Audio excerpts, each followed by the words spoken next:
Pernah nggak sih kamu mikir gimana ya caranya biar bisa keluar dari lingkaran gaji UMR? Nah, di sini kita bakal bedah bareng-bareng peta jalan yang paling realistis buat melipat gandakan penghasilan kamu. Yuk, kita mulai.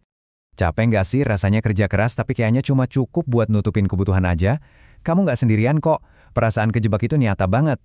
Tapi yang paling penting, selalu ada jalan keluarnya. Oke, kita langsung aja ya ke intinya.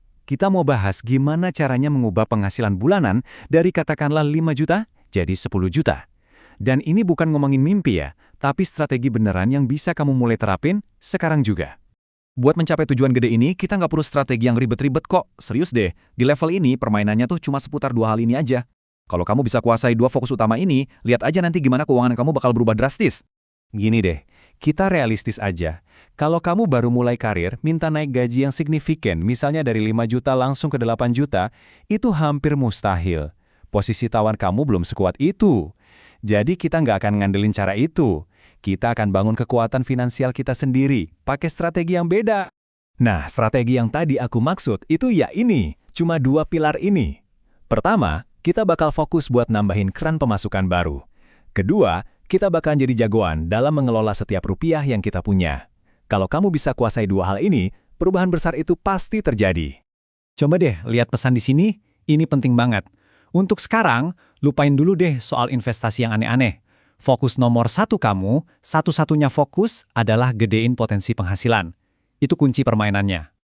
Oke, ayo kita bedah pilar yang pertama, nambahin sumber pendapatan. Jadi gimana cara praktisnya buat ngebangun ini dari nol? Ingat ya, ini bukan soal nyari kerjaan baru, tapi ngebangun sesuatu buat diri kamu sendiri. Kamu bisa mulai dari mana aja yang kamu bisa. Mungkin kamu jago nulis atau desain? Coba aja freelancing. Suka berbagi info atau ngobrol di depan kamera, bikin konten. Atau punya bakat dagang? Jualan online aja. Pilih satu yang paling masuk akal buat kamu. Nah, ini nih kuncinya, jangan kebebanan harus langsung dapat 5 juta dari kerjaan sampingan, mulai dari yang kecil aja. Targetin dapat tambahan 1 juta dulu dari satu sumber.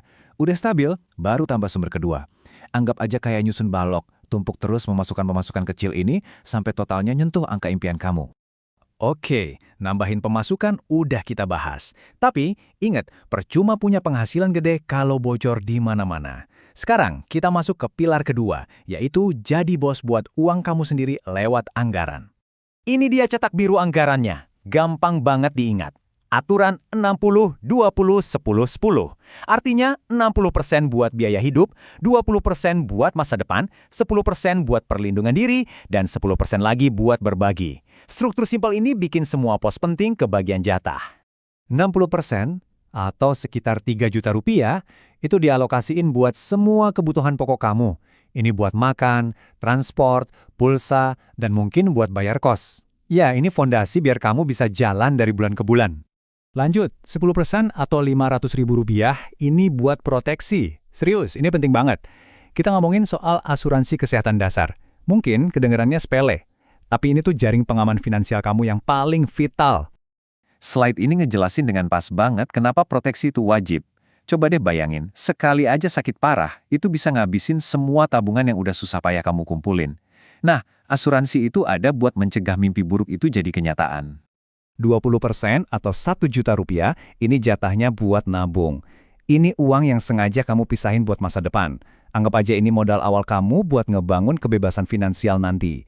Nah, ini penting buat dicatat. Nabung 1 juta sebulan itu nggak akan bikin kamu langsung kaya raya. Tujuan utamanya di sini tuh buat ngebangun disiplin, buat ngebiasain diri hidup di bawah penghasilan dan konsisten nyisihin uang. Kebiasaan ini nih yang harganya tak ternilai. Terus, 1 juta tabungan per bulan ini dikemanain? Heads, tunggu dulu, jangan langsung mikir saham atau kripto. Ada satu fondasi yang jauh lebih penting. Tujuan pertama dan satu-satunya, bangun dana darurat. Apa sih dana darurat itu? Gampangnya gini, ini adalah simpenan uang tunai yang cukup buat ngebiayain hidup kamu selama 6 bulan penuh, seandainya amit-amit sumber pendapatan utama kamu tiba-tiba berhenti. Cara ngitungnya gampang banget kok. Coba lihat lagi alokasi biaya hidup pokok kamu. Di contoh kita tagih kan, 3 juta rupiah? Nah, tinggal kaliin aja angka itu sama 6. Berarti, target dana darurat kamu adalah 18 juta rupiah. Semua tabungan kamu harus fokus ke sini dulu. Anggap aja dana darurat ini kayak benteng pertahanan finansial kamu. Di zaman yang serba nggak pasti, banyak PHK. Punya dana ini tuh ngasih ketenangan pikiran yang luar biasa. Kamu jadi punya tameng. Oke, kita udah bahas semua strateginya. Sekarang, ayo kita satuin semuanya jadi sebuah rencana aksi yang simple, yang bisa langsung kamu jalanin mulai besok.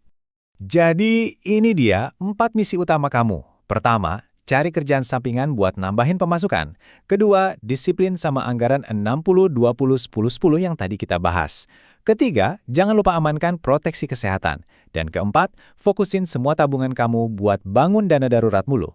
Lakuin 4 hal ini aja secara konsisten dan kamu udah pasti ada di jalur yang benar. Pas kamu berhasil ngejalanin rencana ini, dan akhirnya nyampe di penghasilan 10 juta per bulan, plus dana darurat kamu udah aman, percaya deh, seluruh permainan finansial kamu bakal berubah. Pertanyaannya bukan lagi gimana caranya bertahan hidup, tapi gimana caranya ngebangun kekayaan. Dan itu adalah awal dari babak baru buat kamu. Terima kasih sudah menyimak.